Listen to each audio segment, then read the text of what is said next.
So have you ever noticed there's some people who literally just jump all over the place when they travel? I'm one of those people. And I'm going to teach you today how to do the same thing, how to get really good deals on airfare using something called Flight Roulette. Okay, so let's get started. So first of all, you're going to want to go to Google Flights, and I put in here right now that I'm in Munich. So we have Munich right here. And the trick is in finding this cheap airfare is to do one-way flights, because if I'm in Munich, I want to move onwards. I don't want to keep on going back to Munich because I don't live in Munich. I'm just traveling. I'm going from place to place. I start off with Munich, and then I leave this where to and this departure empty, and then I press explore. So from here, you're going to get a list over here. I don't even pay any attention to the list. I go right for the map. The map is what's important to me. So what we do here is we start looking around and we're like, wow, from Munich to Dublin's only $59. From Munich to Rome, $62. Barcelona's $56. Lots of really, really good deals.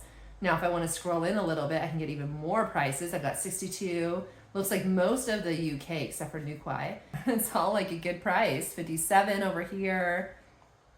So what I'm going to do is I'm going to say I'm actually interested in Istanbul. For $62, I'm flying all the way to Istanbul. That sounds pretty good. I'm going to click on that.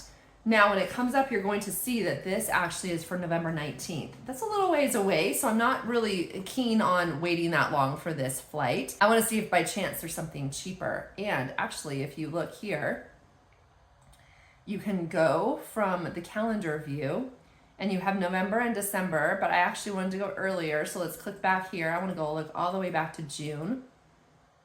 And June, wow, on the 16th is only $65. So I'm going to click on that and done. And now it's going to bring up June 16th prices.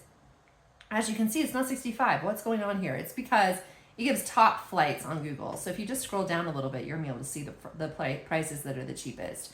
You have 65, but also right here, there's this thing called cheapest. You can click on that because it's showing you best. So cheapest, let's click on this. And we have this nonstop flight for $55. Let's click on that. Okay, so we can see here, these are different categories of flights. As you're probably aware, some flights have bags, some flights don't. It all depends on your price. So the $65, the light fare on Pegasus, and you're not allowed to have a carry-on bag or a checked bag. You're probably just going to be allowed to have a personal item. So if that's okay for you, go for it and just get that price. Now you'll notice that 65 is a little bit different than 55, right? It's because if you scroll down here, 65 is if you book it through the airline. And that's actually what I prefer. I don't actually book it through these other services because I don't want to have a middleman. I want to go directly to the airline. If I did it through booking.com, that's where I get it for $55. So that's just a little something for you to know. So anyhow, that's how I get my cheap deals. Sometimes I've been able to get deals within Europe for like $12 for a ticket one way. It's ridiculous. I flew last December from Edinburgh to Madeira, Portugal, and it only cost me $20. So it's crazy cheap. So anyway, you can find some really, really good deals, especially if you're going off season. I mean, you have to keep in mind, I'm looking at prices and it's May and I'm looking for June. So this is a month and this is summertime. This is summertime prices. This is crazy. Munich to Istanbul in the summertime for $55. Now this is one tip that I will highly recommend that you do.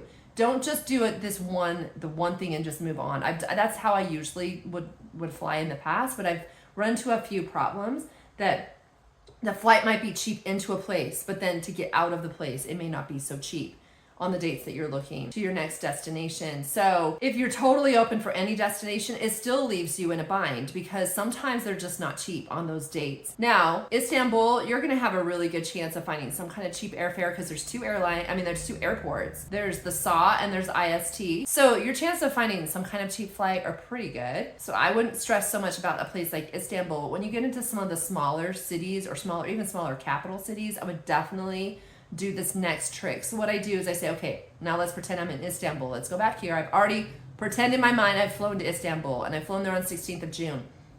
And I'm guessing maybe I'll want to stay there 4 or 5 days. I've been to Istanbul before, so I don't need lots of time. So let's say I want to leave there sometime around like the 20th or the 21st. So let's just kind of put in the 20th here. Let's just put the 20th. And then let's change this to anywhere. Let's put that in there.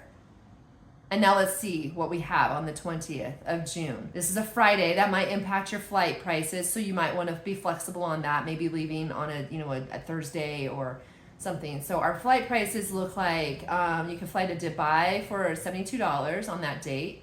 Antalya for 26 bucks. That's just another city in Turkey. It's on the coast. It's beautiful. You can fly to Jeddah for $91. That's a pretty good price. Bahrain for 72. That's what's Doha. 104. That's not too terrible. You can go to Muscat. Oman for 202. That sounds fantastic. And let's see about India. Do we have anything to India? Mumbai for 127. Jaipur is usually pretty expensive. Just, that's a city I've always noticed it's very expensive. So Delhi is much cheaper. Look at that price difference. And you can buy a really cheap flight once you get to Delhi down to Jaipur or you could get on the train. There's lots of different ways to get between those two cities. It's part of the Golden Triangle. Delhi, Agra, and Jaipur are the Golden Triangle. So anyway, my point is that with this strategy, you literally could fly around the world and going to all of these really cool places by just choosing cheap flights as you go. So this method has worked for me. I've used this so many times, I can't even tell you. This is generally how I fly. So if I'm in a city, like for example, last fall, I was in Tbilisi. I really wanted to go to Baku, but it was too expensive. So I needed to go someplace else, and I needed to go soon. I just needed to get out of Tbilisi. I'd been there for too long. I need to move on. So I just pulled up my Google Flights on my phone. I'm like, all right, threw in Tbilisi. And I just put I wanted to leave the next day. So I literally put a date in on that particular one. And then I just looked and whatever was cheapest, that's where I went. So I went to Abu Dhabi because it was I think it was like $80 to go to Abu Dhabi, which I thought was a really good deal. So I moved on. I went to Abu Dhabi and I spent some time there and I had a really fun time. So anyhow, my point is that this is a very, very, very good way to find flights. Once again, it's the best. I will do things round trip, but not usually for this method. This method is usually my way to do the flight roulette, where I'm just kind of flying wherever's the best deal, wherever I want to go. So anyway, I just wanted to share that with you. I'll do more flight videos, more travel hack videos like this to show you how I find deals, how I arrange my trips. I'll do more videos like this in the future. So if you want to subscribe and hit the bell button, you'll actually be notified when I post new videos. I'm going to be posting on all kinds of topics. So it'll be so fun. So hopefully you'll be able to join me on future videos, and I'll see you then. Bye.